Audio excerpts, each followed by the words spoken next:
Olá pessoal, tudo bem com vocês? Sejam todos muito bem-vindos à nossa aula de correção do simulado de petição inicial em Direito do Trabalho para o 25º exame da OAB.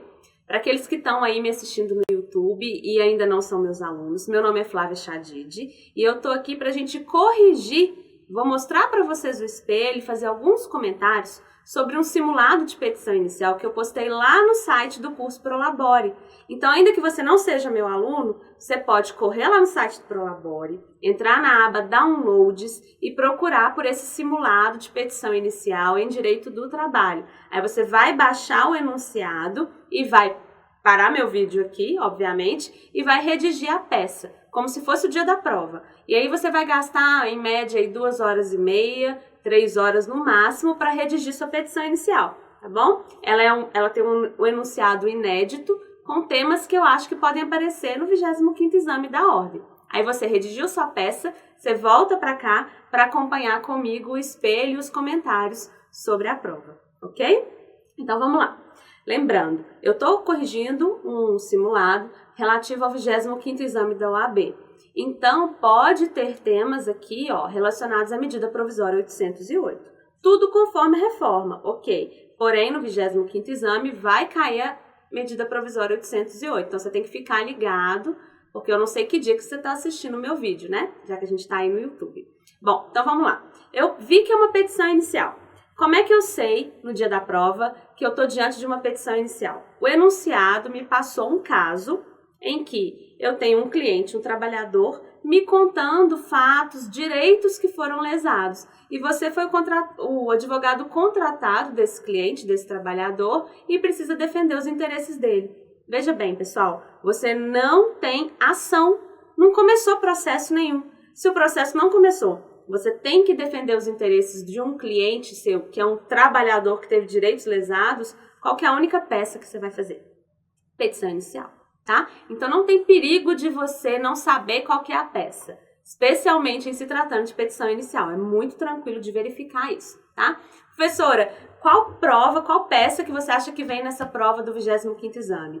Eu acho que a tendência é vir uma petição inicial, tá? Pela lógica aí do que foi cobrado, o último foi recurso ordinário, no penúltimo foi contestação, tá na hora de vir uma petição inicial, especialmente porque foi a peça que mais mudou com a reforma trabalhista, tá bom? Mas a gente tem que esperar sair a banca. Eu tô gravando esse vídeo, hoje é dia 11 de maio, a banca deve sair lá pro dia 23, lá pro dia 24 de maio, tá? Então lá na frente a gente volta a conversar sobre a banca. Inclusive, quem não é meu aluno e quiser saber minhas opiniões sobre a banca, me procura lá no Instagram, que é @FláviaChadid, que eu sempre posto informações do que eu acho que vem na prova, dou algumas dicas sobre as peças, tá? E vai ser um prazer ter você lá comigo, me dá um oi, me manda uma mensagem, que na medida do possível eu vou respondendo, e eu vou saber que você me assistiu aqui no YouTube e tá me acompanhando no Instagram, tá bom? Então vamos ao que interessa, vamos corrigir a nossa peça. Vem pra lousa aqui comigo. Vamos ver o enunciado. Só um detalhe, se você estiver assistindo no celular, não vai conseguir acompanhar aqui comigo. Então, depois que você baixar a peça e redigir, deixa ela impressa, tá? Se você não tiver com o computador aí na frente, para você acompanhar a leitura comigo. Vou fazer uma leitura rápida e a gente corre para o espelho, tá bom? Para a gente ver o que seria cobrado de você nessa prova. Vamos lá. Georgina foi contratada pela Sociedade Empresária Cosméticos S.A.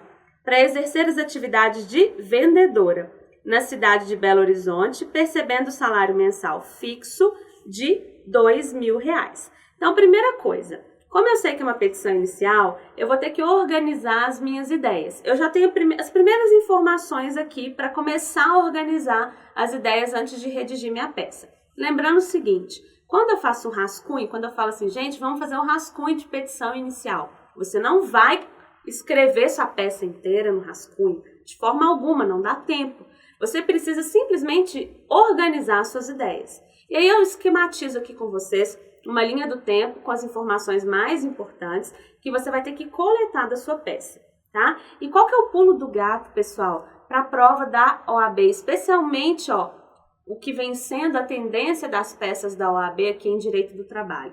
O pulo do gato é saber interpretar o enunciado e organizar bem as ideias.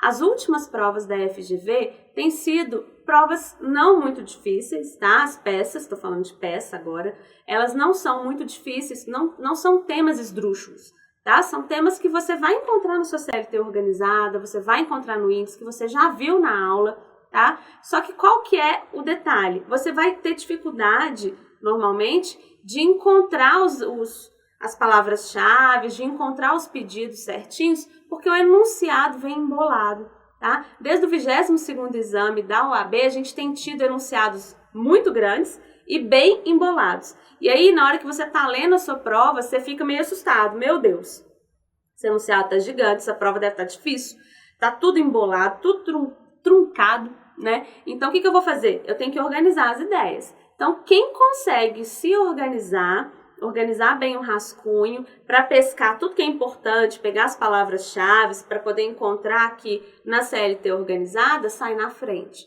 tá? Então, não fique assustado se o seu enunciado vier gigante e embolado, porque a tendência é essa, ok? E só mais um detalhe, antes da gente, né, rascunhar e começar a organizar essas ideias aqui, pensando em reforma trabalhista, e esse vai ser o primeiro exame de segunda etapa com reforma trabalhista. Seu examinador, pessoal, não vai colocar uma prova com temas controversos. E a gente sabe que com a reforma trabalhista a gente só tem tema controverso. Tudo tem controvérsia, tudo tem duas teorias, tá? Então, o examinador, ele vai se ater ao que está na lei. Pensa comigo, se eu vou fazer uma prova de OAB, eu vou elaborar a prova, um exame nacional unificado, eu não quero queimar meu filme, eu não vou fazer uma prova que dê margem para recurso, que dê margem para críticas, eu quero fazer uma prova bem feita. E para fazer uma prova bem feita em tempos aí de reforma trabalhista, de insegurança jurídica, eu vou me ater ao que está na CLT, letra de lei. Então não se preocupem, essa prova vai ser muito tranquila, confie em mim, tá bom? Então vem para a tela aqui comigo. A gente já leu essa primeira parte, vamos colocar, tomar uma aguinha aqui, vamos colocar no rascunho, ó. Lembrando, como que é meu rascunho de petição inicial? Rascunho é organizar as ideias. Eu coloco uma linha do tempo, data da admissão, data da dispensa, função, salário, localidade. Isso aqui, gente, é o básico para qualquer contrato de trabalho. Isso até na prática, quando a gente está organizando as ideias para fazer petição inicial, são dados básicos. Então, você vai sempre colocar isso aqui para organizar suas ideias. E aí, o que mais que eu costumo fazer em sala com vocês? Ó, eu faço essa cobrinha aqui depois da dispensa. Por quê? Se eu tiver verba rescisória, se eu tiver que calcular a verba rescisória, eu não posso me esquecer do aviso prévio. E o aviso prévio, dependendo da situação, ele vai ter que ser projetado. E aí, ó, essa cobrinha que eu coloco aqui, para eu lembrar de projetar o aviso prévio, se for o caso. No nosso caso aqui, graças a Deus, não tinha verba rescisória, tá? E a FGV, ó, ela não costuma cobrar verba rescisória. Cálculo de 13º, férias, etc., isso não é habitual. Mas pode vir na sua prova? Pode vir. Então, tem que saber fazer isso, tá bom? Mas, voltando aqui. Vim para o meu enunciado. Eu já tive, aliás, continuando o rascunho, eu já vi no enunciado que ela é vendedora, e que ela recebe salário de R$2.000. Joia. Agora vamos continuar com as informações importantes e organizando as ideias, porque o pulo do gato é organize as suas ideias. Assim você consegue escrever sua peça com tranquilidade e vai ganhar todos os pontos, tá? Possuir jornada contratual de 7 horas diárias de segunda a sexta, usufruindo de 40 minutos para descanso e refeição, conforme cartões de ponto. Qual que é o detalhe aqui, pessoal? Se ela tem uma jornada superior a 6 horas por dia, ela deveria usufruir de, no mínimo, 1 hora de descanso. Nesse caso, ela usufruiu de apenas 40 minutos. Então, vamos colocar isso daqui, ó. Se ela usufruiu de apenas 40 minutos, numa jornada de 7 horas por dia, significa que houve supressão do intervalo, já que ele deveria ter sido de 1 hora e não 40 minutos. E aqui, ó, na supressão do intervalo, num pedido em petição inicial, eu tenho uma novidade, que é um detalhezinho da reforma, que vai fazer a diferença. Lembrando que no 25º exame, na primeira etapa, cai o intervalo, mas cai um outro detalhe de intervalo, tá? Que a gente vai ver de uma forma diferente aqui nesse enunciado. Continuando. Ao menos 3 vezes por semana, necessitava se deslocar à residência de clientes para apresentar novos produtos, o que fazia por meio de motocicleta da empresa. O que eu quis fazer aqui com vocês, pessoal? Eu quis fazer uma espécie de pegadinha, não sei se eu peguei alguém, tá? Mas a ideia era que vocês ficassem um pouquinho na dúvida se essa motocicleta, que foi um bem fornecido pelo empregador, seria salário in natura ou não, tá? Eu imagino que alguns aí podem ter pensado, essa motocicleta, será que ela constitui salário in natura? Já que era fornecido, era um automóvel, era um bem fornecido ao empregado? Não, gente, isso aqui não tem nada a ver com salário in natura. Por que não é salário in natura? Porque essa motocicleta, ela era utilizada para o trabalho. Ela era uma vendedora e ao menos 3 vezes na semana ela tinha que se deslocar em casa dos clientes para vender o produto dela. E ela fazia isso como, gente? Com motocicleta. Então, eu tenho uma utilidade que é necessária para o trabalho. Se a utilidade é necessária para trabalhar, ela não tem natureza salarial. Então, você não pode pedir integração dessa parcela no salário do empregado, ok? Ela vai ter natureza indenizatória, porque, repito, ela é necessária para trabalhar, ok? Então, aqui você não tinha que pedir nada de natureza salarial. Você tinha que pedir o quê, então, gente? Qual que era o detalhe aqui? E isso aqui ainda não apareceu na prova da FGV, de segunda etapa. Qual que era o detalhe? Eu tenho uma trabalhadora em motocicleta. Vem pra cá comigo, ó. Ela trabalhava, ela fazia o atendimento dos clientes utilizando a motocicleta. E se ela utilizava a motocicleta, será que ela não tem um adicional aí, não? Um adicional de periculosidade? Vocês estão lembrados disso aí? Lá no artigo 193, parágrafo 4º da CLT, vocês viram isso daí? Aí, como palavra-chave, e eu bato muito na tecla da palavra-chave, para você encontrar o artigo na CLT, ver se tem algum pedido para ser feito, você busca em motocicleta, trabalha em motocicleta, veja se você encontra alguma coisa, porque ela tem direito adicional de periculosidade, porque ela é uma trabalhadora em motocicleta, tá? Então, veja bem, você tem um detalhe aí que você, numa peça com enunciado grande, como foi esse daqui, você pode passar batido, tá? Então, você tem que olhar cada pedacinho da sua prova para não comer mosca e não correr o risco de perder ponto em detalhes, tá? Continuando então, já coloquei lá a questão da motocicleta no meu rascunho.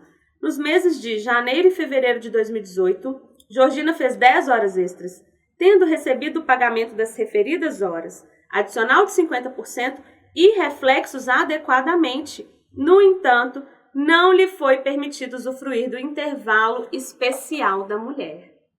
Olha só, ele te contou que ela trabalhou durante 10 horas extras no mês de janeiro e fevereiro de 2018 e ela recebeu, gente, ela recebeu as 10 horas extras, mais 50% e os reflexos. Você tem que pedir hora extra? Você não tem que pedir hora extra. Então, professora, o que você colocou isso aqui? Qual que era a ideia?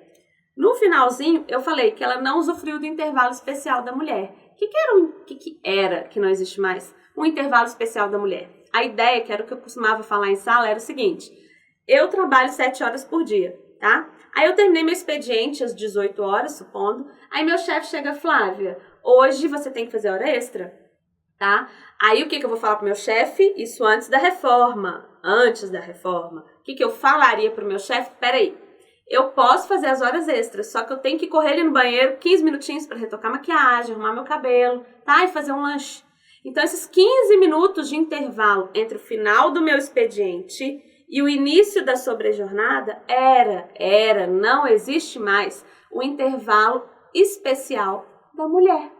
E aí, por que eu coloquei isso? Para ficar tipo uma pegadinha, tá? Professora, tá muito engraçadinha, cheia de pegadinha. A ideia é essa, tá? Que a FGV coloca pegadinha, viu, gente? Nesses três últimos exames, a FGV tá toda cheia de graça. Tá colocando pegadinha em todas as peças, tá? Então, se você ficou ali na dúvida no intervalo especial da mulher e acabou colocando porque você não conferiu, não viu que o 384 da CLT já está revogado e você acabou fazendo um tópico de intervalo especial da mulher, o que vai acontecer? Você vai ter ponto descontado? Não, você não vai sofrer desconto de ponto. tá? A FGV, antigamente, há muitos anos atrás, ela costumava descontar ponto quando você escreveu alguma coisa errada, algum tópico contraditório, tá? Mas dos últimos exames para cá, ela não tem descontado ponto nas pegadinhas, então eu acredito que ela não vai descontar. Você perde o quê, então, se você faz um pedido de intervalo especial, sendo que esse intervalo especial foi revogado? Você perde tempo e você perde espaço, tá? Professora, mas eu não tinha que escrever? Não tinha que mostrar para o examinador que eu sei que o intervalo foi revogado? Gente, presta atenção, pensa comigo.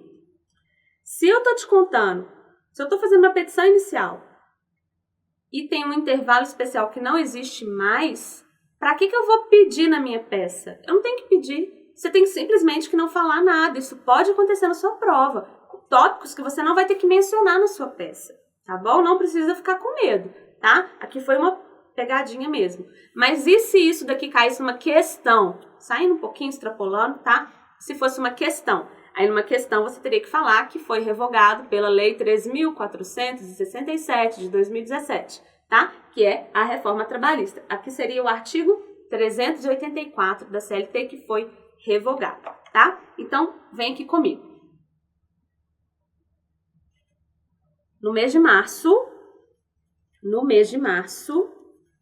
de 2018, substituiu interinamente seu superior hierárquico, o senhor Fernando, que havia entrado de férias. Naquele mês, ela não recebeu qualquer adicional salarial. E aí, como você já fez a peça, você viu aqui embaixo, ó, que o senhor Fernando percebia remuneração de 5.000. O Fernando recebia remuneração de 5.000. Ela substituiu o Fernando nas férias.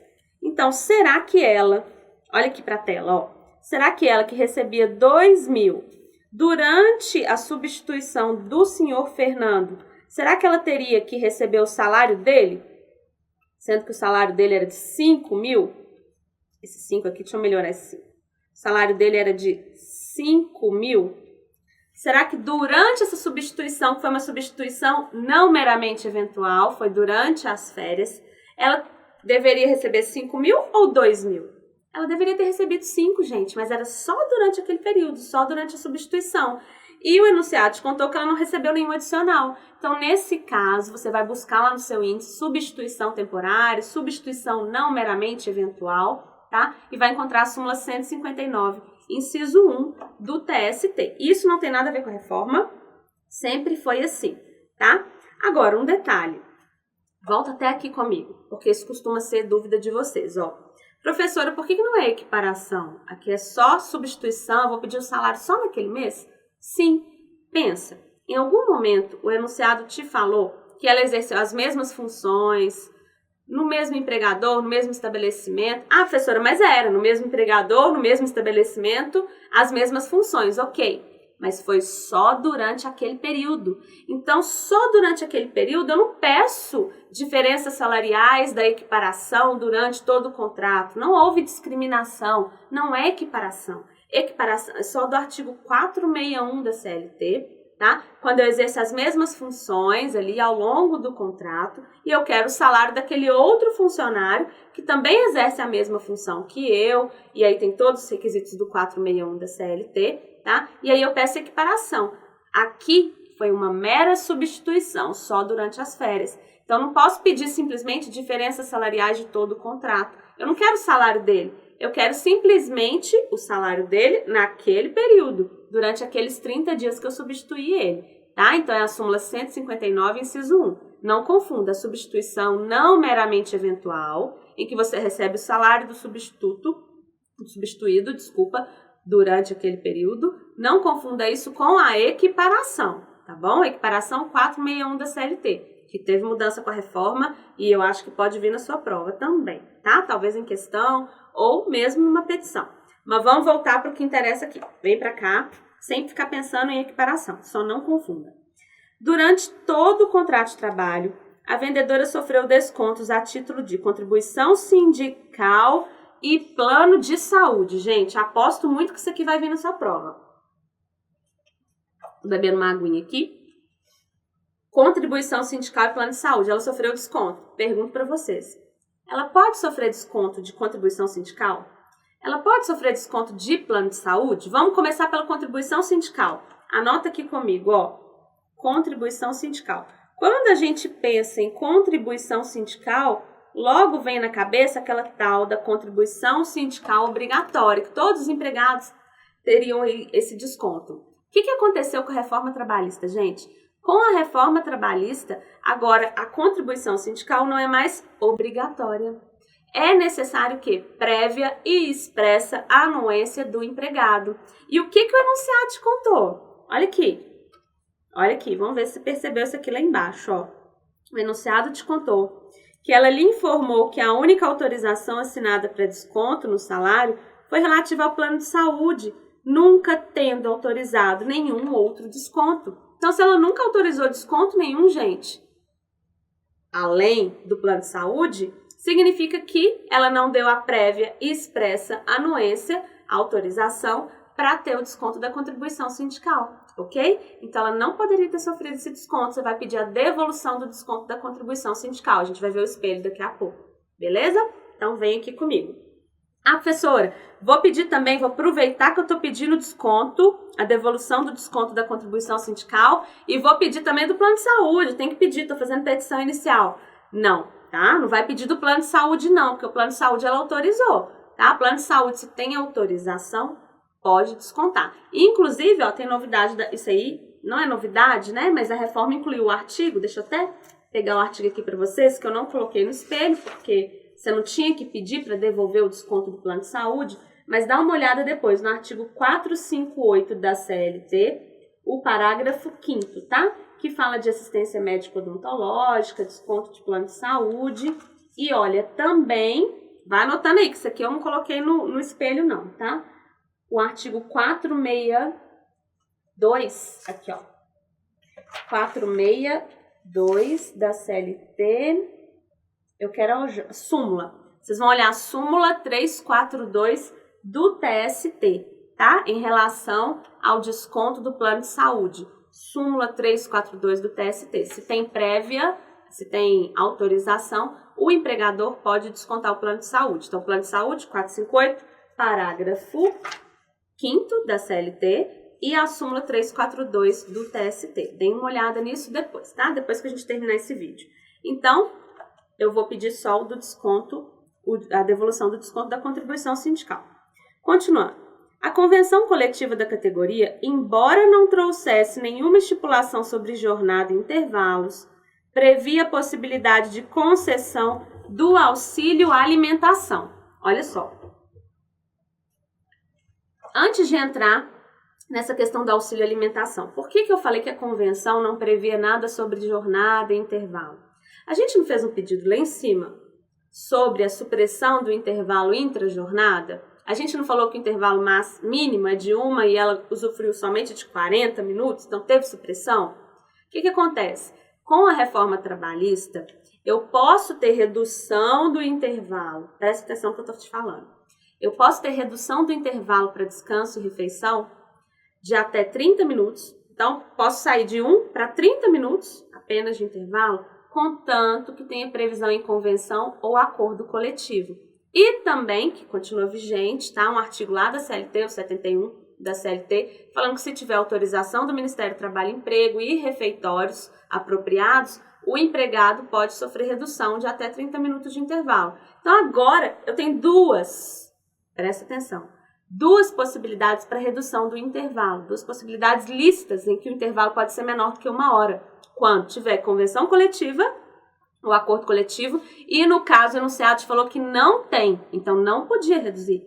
Ou quando tiver autorização do Ministério do Trabalho e Emprego.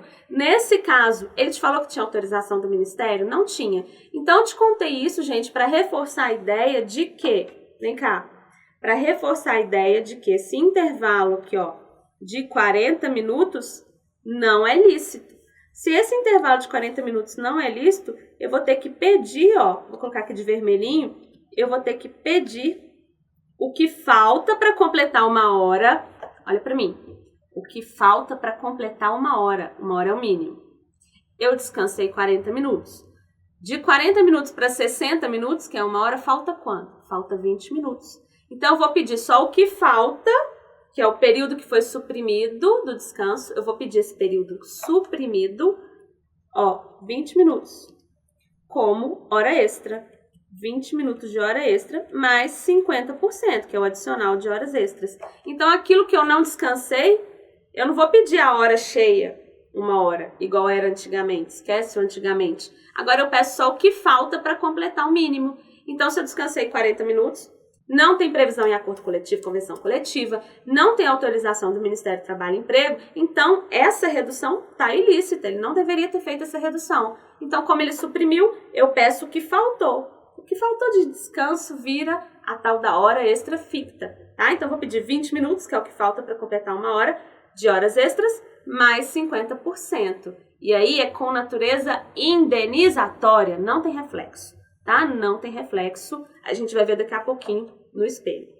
Então, continuando, foi para isso, para você perceber isso tudo aí que eu falei da convenção coletiva. Então, vamos aqui. Vamos que essa peça tá grande. Professora do céu, socorro, vai cair uma peça desse tamanho na minha prova? Gente, vai, tá? A tendência é que sim. Não tá difícil, dá pra achar tudo na CLT, só que a peça vem grande, você fica um pouco assustado, mas aí depois na hora que você começa a organizar as ideias, vai acalmando e vai achando tudo na CLT. 80% da sua prova vai estar na sua CLT organizada, ok? Então, continuando. Sendo assim, a trabalhadora percebeu auxílio alimentação mediante depósito de R$ 700 mensais em conta, valor jamais integrado para qualquer fim. Novidade da reforma trabalhista. Você vai lá no 457, parágrafo 2º da CLT e vai verificar que o auxílio alimentação, vem para a tela comigo, vamos organizar as ideias, né? Colocar aqui. Vai verificar que o auxílio alimentação não pode ser pago em dinheiro, gente. Se ele for pago em dinheiro, e depósito bancário é o quê? Falou que depositou no banco R$ 700. Pagamento em dinheiro, né? Eu entendo que sim. Tá? Eu acredito que essa seja uma forma de cobrar esse entendimento aqui, tá? Que tá lá na CLT 457, parágrafo 2º. Se o auxílio alimentação for pago em dinheiro, eu tô pagando de uma forma que é vedada. Então, olha o raciocínio. Se ele não pode ser pago em dinheiro, o auxílio alimentação não pode ser pago em dinheiro, e no caso foi pago com depósito bancário, portanto em dinheiro, ele vai perder a natureza indenizatória. Depois, e provavelmente vocês já viram isso aí, na hora de resolver a prova, vocês perceberam que o 457, parágrafo 2º, eu tô com ele aqui do ladinho, tá? Tô olhando aqui, ele fala que as importâncias, ainda que habituais, pagas a título de auxílio alimentação, vírgula, vedado o seu pagamento em dinheiro, não incorporam o contrato de trabalho. Então, ele está te falando a negativa, na hora que você lê fica um pouco confuso. Mas a ideia desse artigo é o seguinte, se o auxílio alimentação for pago, auxílio alimentação, você recebe auxílio alimentação, um ticket, por exemplo, tá? Um vale-refeição, aí ele não vai integrar o salário. Não tem natureza salarial, vai ter natureza indenizatória, ele não gera reflexo, não incorpora o salário, não integra o salário, auxílio alimentação. Mas, se o enunciado te fala que o auxílio alimentação, ele chama de auxílio alimentação, mas é pago em dinheiro, ele tá fazendo num formato que é vedado por lei, porque a lei fala auxílio alimentação, vedado o seu pagamento em dinheiro. Auxílio alimentação, vedado o pagamento em dinheiro. Então, se é vedado o pagamento do auxílio alimentação em dinheiro, o enunciado te conta que ele pagou em dinheiro o auxílio alimentação, então ele fez uma coisa que a lei não permite. Desse modo, eu vou desconfigurar a natureza indenizatória e vou configurar a natureza salarial. Então, aqui, o que eu queria que você percebesse é que como ele foi pago em dinheiro e não pode, ele vai passar a ter natureza salarial. Então, se ele vai ter natureza salarial, ao contrário do que afirma a lei, ele vai passar a incorporar, vai integrar o salário, vai gerar reflexo, tá bom? Então, aqui você tinha que pedir a integração do auxílio alimentação, já que ele era pago em dinheiro. Vai cair na prova, gente? Vai. Isso vai cair na sua prova. Seja em questão, seja seja na peça, isso vai aparecer, tá? Vai por mim, vai cair. Então, continuando.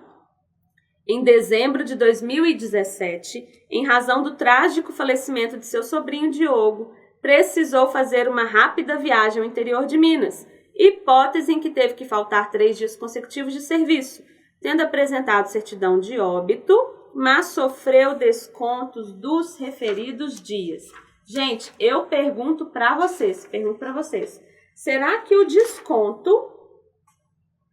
desconto por falecimento de primo dá o direito a você pedir essa devolução aí desse valor? Será que o empregador agiu licitamente ao descontar os 3 dias que ela faltou em razão de falecimento do primo? Ela não pode pedir de volta esse desconto, não. O empregador agiu corretamente, tá? Porque a previsão legal que eu tenho em relação à interrupção salarial, em que eu posso faltar ao serviço sem sofrer desconto, tá? É quando o artigo 473 da CLT, lá no inciso 1, me fala que o empregado pode deixar de comparecer ao serviço sem prejuízo do salário por até 2 dias consecutivos em caso de falecimento do cônjuge, ascendente, descendente, irmão ou pessoa que declarada em sua carteira de trabalho viva sob sua dependência econômica. Gente,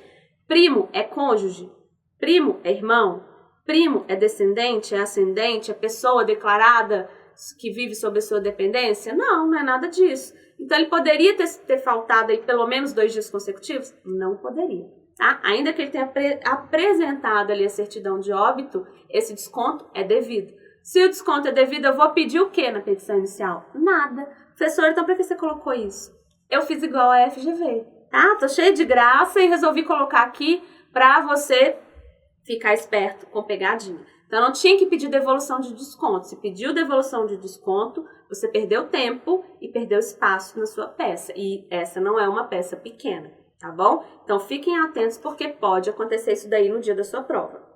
Continuando. Durante todo o contrato de trabalho, a obreira teve seu e-mail pessoal vistoriado. Ó, tem muito tempo que não cai isso aqui, gente. Tem muito tempo que não cai dano moral e tem novidade no dano moral, tá? A gente tem artigo agora na CLT. Então, ela tinha o e-mail pessoal vistoriado e deixa eu retomar aqui.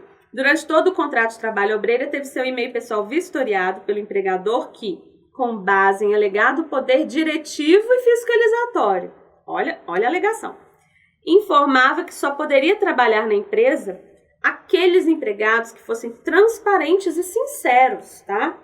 Transparentes e sinceros, o que justificava referido monitoramento e exposição de conteúdo particular. Já pensou, gente? Você entra na empresa...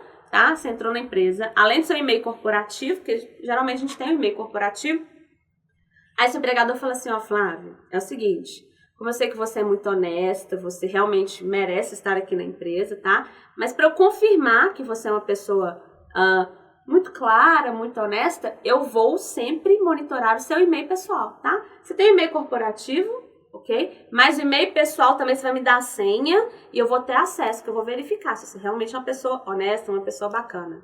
Gente, qual que é o sentido disso, tá? Nenhum. E isso aí pra gente é certo, tá? Jurisprudência, isso não tem dúvida que o monitoramento só é possível do e-mail corporativo, tá? Se você entra na empresa e você tem um e-mail, por exemplo, flaviachadid@prolabore. Se eu tivesse esse e-mail, não tem, tá, gente? Senão eu não tenho esse e-mail aqui. Se eu tivesse um e-mail desses, o meu chefe ele poderia olhar, pode olhar todas as mensagens do e-mail. Agora, o meu e-mail pessoal, ele pode entrar e ficar olhando e ter exposição aí de conteúdo que eu não queria expor? Lógico que não. Então, nesse caso, eu tenho o quê? Um dano extra patrimonial. Eu tenho um dano moral. E qual que é o detalhe, gente? Eu quero muito que vocês olhem aí na sua CLT organizada, procurem aí dano moral, dano extra patrimonial, que vocês vão encontrar o artigo 223 da CLT, 223A da CLT e seguintes, tá? Tô abrindo o meu aqui. Se você não percebeu esses artigos aí, depois você dê uma olhada, tá? 223A até o 223G da CLT. Presta atenção numa coisa. Agora, como a reforma trabalhista trouxe esses artigos para dentro da CLT, você, ao falar de danos extrapatrimoniais, você vai usar esses artigos. Você não vai ficar falando de Código Civil. Deixa o direito comum para lá, deixa o Código Civil para lá. Dano extrapatrimonial, dano moral, dano estético, dano existencial, eu vou mencionar a CLT. A CLT tem tudo que você precisa. Você pode mencionar também a Constituição Federal, porque a Constituição Federal eu sempre posso, tá? Mas aqui esquece o Código Civil. Se for direito material, no entanto, presta atenção, lucros cessantes, dano emergente, direito material, aí você pode ir para o Código Civil. Do contrário, como é esse caso, eu vou ficar no dano moral, tá bom? Então vamos que vamos, pra gente agilizar aqui, pra eu mostrar o espelho para vocês. Só continuando, ó, eu tenho dano moral por conta da exposição do e-mail pessoal. Então, não posso sofrer dano moral. E por fim, ó, em maio de 2018, porém, ainda no curso do seu mandato eletivo, olha, gente, fica ligado. Se o enunciado falou de um mandato eletivo, significa que ela foi eleita para alguma coisa.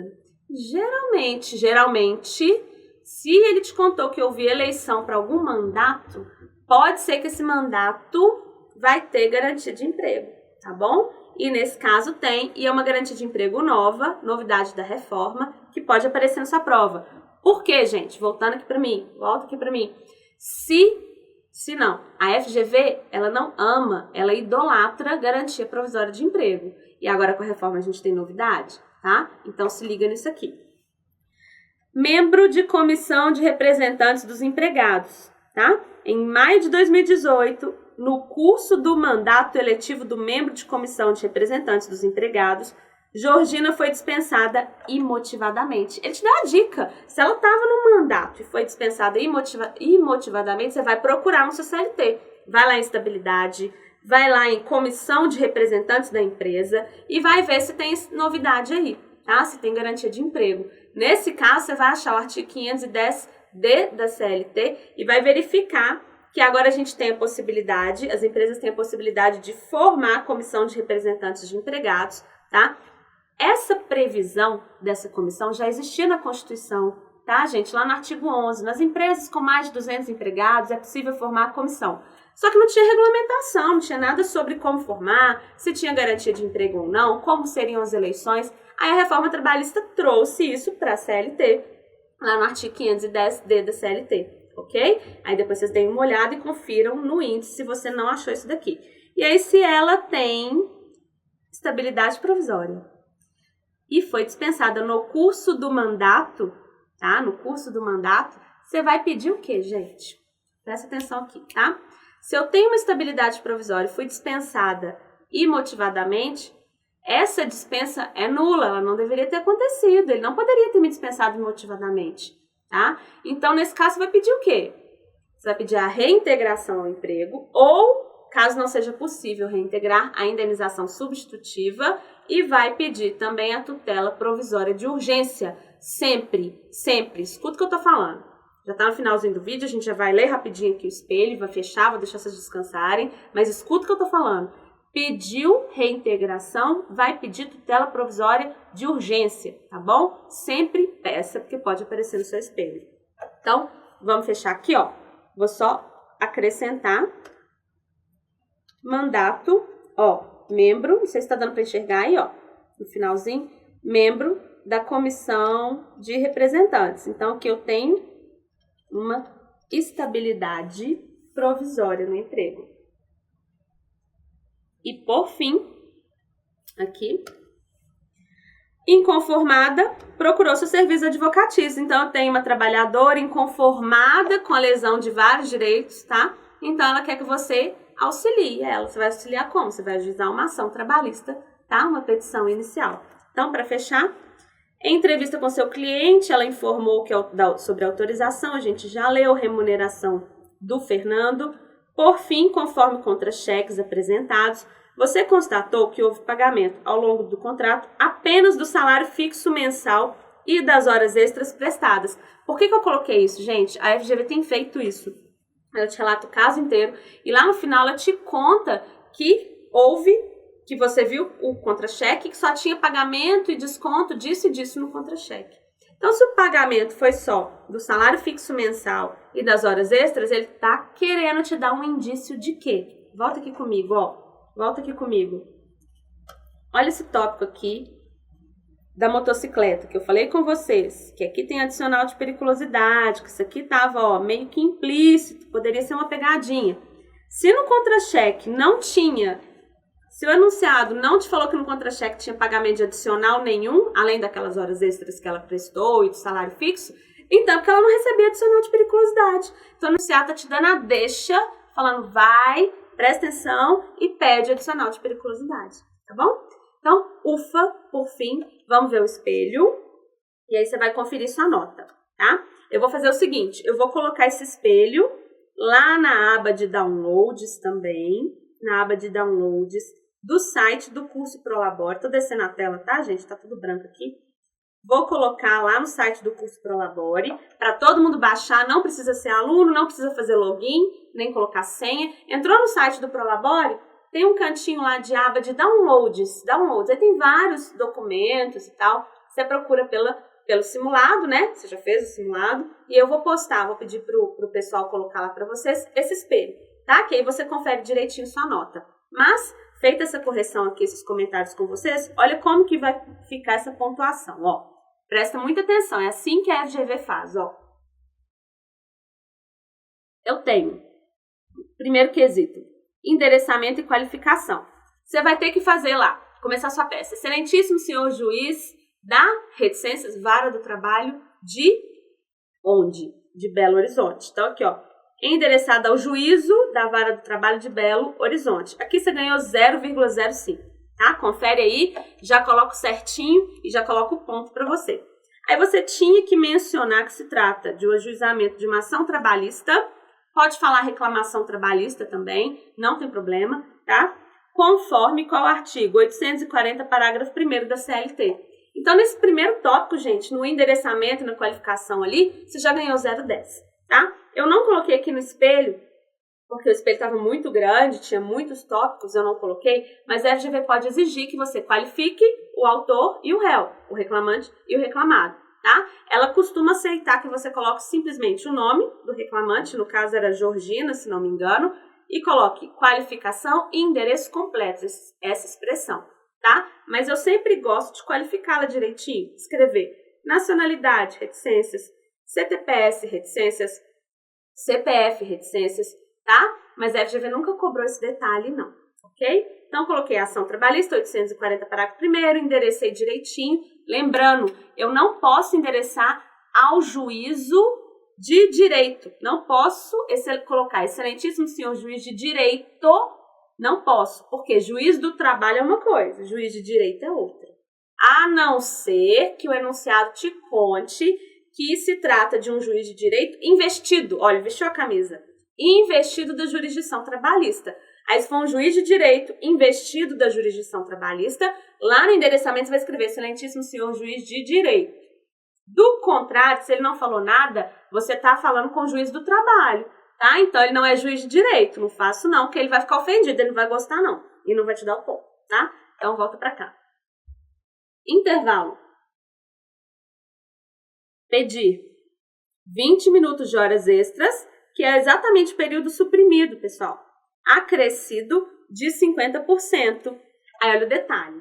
Você pediu só o período suprimido, que são os 20 minutos, mais 50%, e eu quero que vocês indiquem na prova de vocês que a natureza é indenizatória, porque isso é novidade da reforma. Antes da reforma, a natureza era salarial, agora é indenizatória, então você tem que escrever que é indenizatória, ok? Vamos que vamos, para a gente fechar aqui. Aí você ia ganhar 0,50 e com o artigo 71, parágrafo 4º da CLT, você ia ganhar mais 0,10. Lembrando que se você só colocar o artigo e não fundamentar corretamente, você não ganha 0,10. Não dá para ganhar só 0,10, não. Ou se você explica direitinho, ganha o 0,50 e ainda mais ganha o 0,10 do 71, parágrafo 4º, ou senão você não ganha nada, tá? Não adianta só indicar artigo, não. Motocicleta, se você não viu, olha aí na sua CLT. Pedir o pagamento adicional de periculosidade, pois a reclamante trabalhava em motocicleta, ganhou 0,50. Indicou o 193, parágrafo 4º, ganhou mais 0,10. Substituição. Substituição a gente comentou também, é diferente de equiparação, tá? Aqui eu vou pedir a diferença salarial somente naquele período, não é? Eu não quero o salário do substituído durante todo o contrato, não. Só naquele períodozinho que eu substituí. Leia a súmula 159, inciso 1 do TST, e leia também depois o artigo 461 da CLT, que é o da equiparação, para você ver a diferença. Então, substituição, pedir a diferença salarial relativamente ao período em que substituiu seu superior hierárquico ganhou 0,40. Súmula 159, inciso 1 do TST. Contribuição sindical. O que a gente combinou? Eu preciso de prévia e expressa anuência para poder sofrer o desconto da contribuição sindical. Aqui, nesse caso, ela só autorizou o desconto do plano de saúde. Plano de saúde, ok. Ela autorizou, pode descontar, não tem que pedir. Mas e a contribuição? O enunciado não te disse nada. Então, o empregador não podia descontar. Aí você tinha que perceber isso, vai cair na sua prova. Pedir a devolução do desconto da contribuição sindical, pois não houve autorização prévia e expressa da empregada. 0,50. Citou o artigo 579 da CLT. Leia esse artigo. E vamos que vamos. Estamos acabando aqui. Auxílio alimentação. Pedir a integração do valor relativo ao auxílio alimentação, pois foi pago em dinheiro. E, gente, pode pagar em dinheiro? Não pode. Se pagou em dinheiro, vai virar salário. Mediante depósito, configurando-se a natureza salarial da parcela. 0,50. Aí você tem que mencionar o 457, parágrafo 2º da CLT, conforme eu falei. Danos morais. Danos morais vai cair nessa prova também. Isso aí é novidade, tá? Então, olha só como é que você tinha que escrever, ó.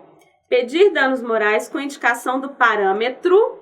Você vai lá no artigo 223G da CLT e vai ver que você tem que indicar o parâmetro. Você vai falar que ela faz jus aos danos morais conforme parâmetro de natureza leve, aí você escolhe, leve, média, grave ou gravíssimo. Normalmente, na petição inicial, a gente vai falar que é gravíssimo, né, gente? Porque aí vai ter um valor estipulado, a gente tem um valor específico na CLT para cada modalidade ali, se é leve, grave, média ou gravíssima, tá? Como isso é muito subjetivo, eu imagino que se cair numa petição, o examinador vai te dar o ponto se você colocar leve, média, grave ou gravíssima. Isso é o que eu imagino, tá? Porque não faz sentido ele exigir que você coloque média, leve, grave, porque isso é muito subjetivo, tá? Então, contanto que você peça os danos morais, demonstre para o examinador que você sabe que tem que colocar um parâmetro e indique os artigos certinhos, eu acredito que você vai ganhar o ponto e vai ser o suficiente, tá? Então, coloquei parâmetro de natureza leve, média, grave ou gravíssima, pois o monitoramento de e-mail pessoal configura ofensa à intimidade. E eu coloquei os artigos da CLT, você ganhar mais 0,10, e o artigo 5º, inciso 5 e 10 da CF, que você vai sempre mencionar. E, por fim, reintegração. Pedir a reintegração da reclamante, pois foi dispensado imotivadamente no curso da garantia provisória de emprego do membro da comissão de representantes da empresa, que é lá no artigo 510D da CLT, não deixe de ler, tá? Foi dispensada no curso da garantia, eu peço a reintegração. 510D, parágrafo 3º, tá? Na eventualidade, não se esqueça, é na eventualidade. Se não der para reintegrar, tá? Se não der para reintegrar, então que seja efetuado o pagamento da indenização substitutiva. Aí você ganhou mais uns pontinhos. E qual que foi nosso combinado final? Tem reintegração, tem garantia provisória na petição inicial, você vai, pelo amor de Dadá, você vai pedir a tutela provisória de urgência, ok? E aí, quando você pedir a tutela provisória de urgência, olha o que você vai citar. Pedir a tutela provisória de urgência antecipada, ou você pode pedir simplesmente a reintegração em caráter liminar, a FGV aceita, tá? Para reintegração imediata. Eis que presentes os elementos, tem que mencionar os elementos. Perigo da demora e probabilidade do direito. Aí você vai mencionar o artigo 294 e 300 do CPC, tá? Vai lá no CPC e já marca o 294 e 300, que eles vão ser sempre úteis. Aí o detalhe. Agora, você fez sua petição inicial, você vai pedir, não esquece, guarda isso, finalzinho já da nossa conversa, você já está cansado, eu sei, mas segura um pouquinho. Não esquece dos honorários, não esquece. Honorários advocatícios de sucumbência, artigo 791A da CLT, você tem que pedir em todas as petições iniciais que você fizer, tá bom? Isso é novidade da reforma. Então, você vai abrir um tópico pedindo honorários advocatícios de sucumbência, leia o 791A da CLT. E nesse caso, ele te contou que ela é desempregada, tá? Então, se ela está desempregada, ela, obviamente, recebe menos do que 40% do teto do RGPS. O que é isso, professora? Novidade da reforma. Agora eu tenho um parâmetro para conceder a justiça gratuita. Então, se ela está desempregada, ela não está recebendo valor nenhum de salário, nem nada, então tem que pedir a justiça gratuita, isso vai aparecer no seu espelho.